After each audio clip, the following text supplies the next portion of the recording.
And the topics for this class are the last type of loop, that is for loop, and we'll work out some example programs to demonstrate the for loop. First we'll understand how for loop works. For loop also executes a set of statements repeatedly until the given condition remains true.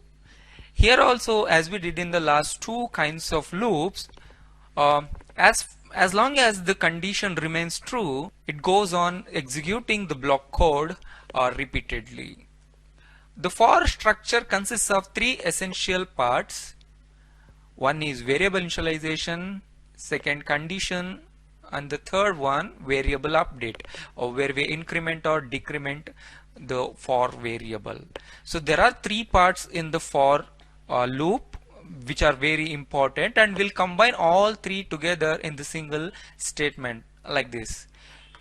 As you can see in the screen here, in the first statement where we put the keyword first, followed by inside the parenthesis, we'll be having the three different parts of the for loop. First is the variable initialization. Here, before the semicolon, we will initialize a variable with some value. And here the base condition is given to check every time before executing this code block. And this variable will be updated here every time after one iteration gets over, right?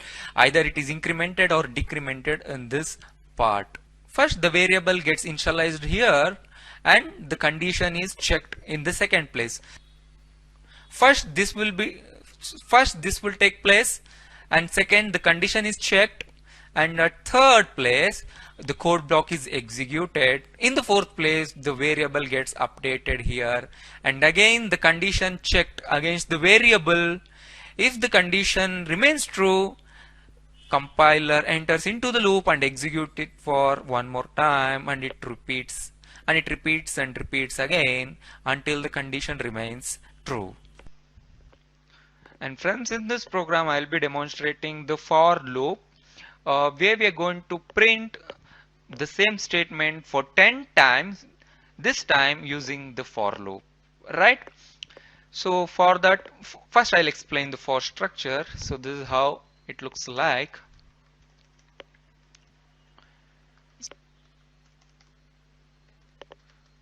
So this is the basic syntax of for loop. So the first place is for variable initialization, second is the condition, and at the third either the variable gets incremented or decremented here, right? So to check and update the variable, I must have it first. So first I'll go and declare it. So okay, I got the variable of integer type, and inside here, so this is the actual loop. I will have the printing statement, welcome to Ang Pro training, right? So why in the while loop, if you remember, in the while loop or do while loop, we have the condition at the beginning or at the end. Beginning in the case of while loop, at the end in the case of do while loop, and inside the loop we have the variable incrementation. But here it doesn't happen like that. So in the for statement only, we'll be having all three together. First we'll initialize the variable here, that is I equals to say 1. So here I've initialized the variable. So the condition is checked here. So I will give the logical condition here. As long as I remains less than or equal to 10, this loop is going to be executed. And every time I is going to increment itself by 1. So this will be used for incrementation, right?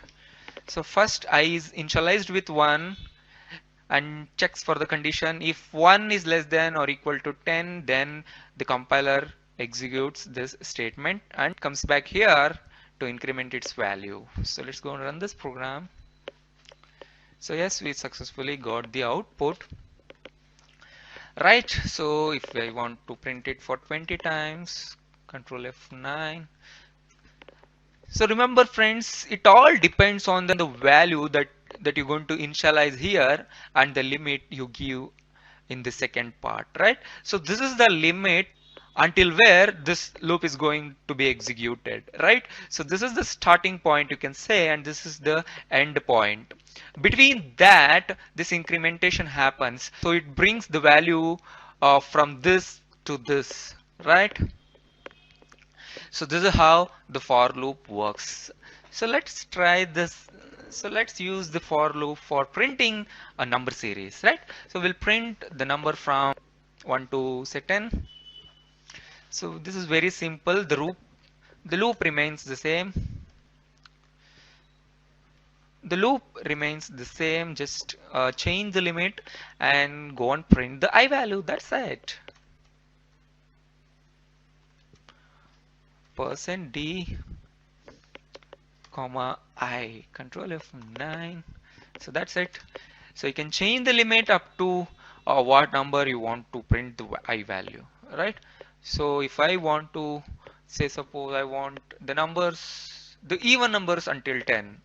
So just have the condition to check for the evenness of number, right? If I mod 2 equals to 0, then print that number. That's it. Very simple, right? Control F9. Yes, we got that. If I want only the odd numbers, just change this to not equals. We'll get the only odd numbers, right? So this is how we can achieve. Let's say suppose I want the multiplication table. 1 is 2, 2 2s are 4, 2 3s are 6. So like that I want the multiplication here. For that I'm going to make use of 3 variables. First I'll erase this part. I don't need this anymore. Okay. So I will hold the variable from 1 to 10 and one part for constant value which will be stored here. Say a equals to 2. If I want to print the multiplication table for number 2, I'll store the value 2 in the variable a and one more for product, right? So first inside here, before printing the multiplication table, I should have the product stored in some variable, right? So that is what I'm going to do now. So prod equals to I multiplied with a, right? So I changes its value every time, but a remains same. A remains 2 every time. 1 into 2, 2 into 2, 3 into 2. This happens every time. Prod control F9.